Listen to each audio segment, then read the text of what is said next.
নবীদের মধ্যে সবচাইতে জবরদস্ত পয়গম্বর ছিলেন মুসা আলাইহিস সালাম। বড় মেজাজওয়ালা নবী, রেগে যেতেন খুব বেশি।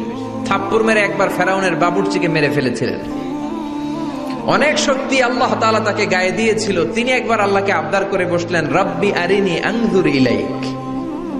আল্লাহ, আপনি বলেছেন আপনারা দেখা যায় না, কিন্তু আমি দেখতে চাই। আমি কি করতে চাই? জোরে বলেন। আল্লাহ বললেন, লান তারানি, never you can see me, never you can see me. তুমি আমাকে দেখতে পাবে না, কারণ আমাকে দেখা যায় না। সাইয়েদনা মুসা বললেন, আমি দেখতে চাই। আল্লাহ বললেন, দেখা যায় না। মুসা বলে, দেখতে চাই। আল্লাহ বললেন, দেখা যায় না। মুসা আলাইহিস সালাম বললেন, কথা বলেন না কেন? আল্লাহ বললেন, মুসা বললেন, আল্লাহ বললেন। মুসা বলে দেখতে চাই, আল্লাহ বলে দেখা যায় না।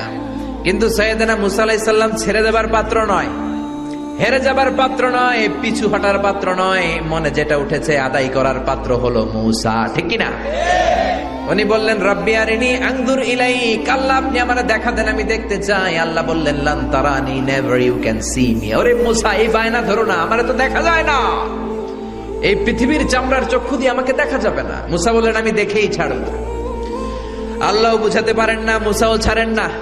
অবশেষে নবীর আবদার রব্বুল আলামিন শুনতে রাজি হলেন। আল্লাহ বললেন, মুসা, আগামীকাল অমুক সময়ে গোসল করে ওযু করে তুর পাহাড়ে চলে আসবা।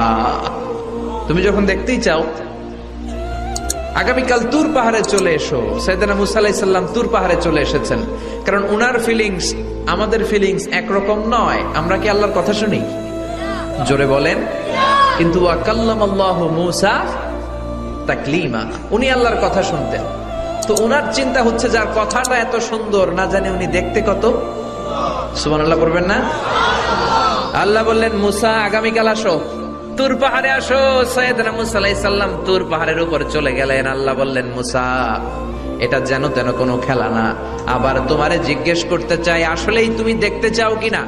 মুসা আলাইহিস সালামের এক কথা, এক দাবি, দেখতে চাই। এক কথা, এক দাবি, সেটা কি? আমি দেখতে চাই খোদা, আমি দেখতে চাই আপনাকে।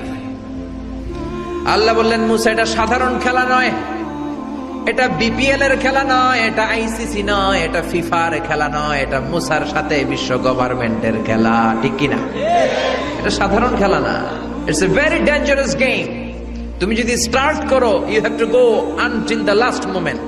শেষ পর্যন্ত তোমাকে যেতে হবে, ঠিক কিনা? মুসা আলাইহিস সালাম এক পায়ে খাড়া। সাইয়েদনা মুসা বললেন, আমি রাজি। আল্লাহ বললেন, ওকে, তাহলে খেলা শুরু করে দিলাম। ও মুসা, তুমি দাঁড়িয়ে থাকো, খেলা এখন শুরু হয়ে যাবে। রব্বুল আলামিন মুসা আলাইহিস সালামের চারিদিকে অন্ধকার করে দিলেন। কি করে দিলেন? চারিদিকে 4 ফারসাক এলাকা, 1 ফারসাকে 12 মাইল, 4 ফারসাকে অনেক লম্বা একটা জায়গা, 3 × 36 কিলোমিটার জায়গা আল্লাহ অন্ধকার করে দিলেন। ঘুটঘুটে অন্ধকার, এত অন্ধকার সাইয়েদনা মুসা আলাইহিস সালাম নিজের হাতটাও নিজে দেখে না। এবার মনের মধ্যে একটু ভয় চলে আসছে, কোন আওয়াজ নাই, অন্ধকার। এবার মনের মধ্যে ভয় এসেছে, কিন্তু আল্লাহকে দেখতে চায়। ওই নেশায় এখন অন্তরের মধ্যে কিছু সাহস আছে না নাই? সাহস নিয়ে দাঁড়িয়ে আছে।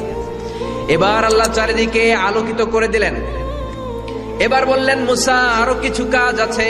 তোমার চারদিকে 4 ফারসাকের ইয়ার মধ্যে কোনো প্রাণী থাকতে পারবে না। কোনো মশা থাকবে না, মাছি থাকবে না, ইঁদুর থাকবে না, ব্যাঙ থাকবে না, পাখি থাকবে না। সবগুলো পশু আর প্রাণীকে বললেন, আল্লাহ বললেন, তোমরা বাইরে চলে যাও, বাউন্ডারির বাইরে চলে যাও। বাংলাদেশের সাথে ইন্ডিয়ার খেলা, আপনারা দর্শক মাঠে ঢুকতে পারবেন?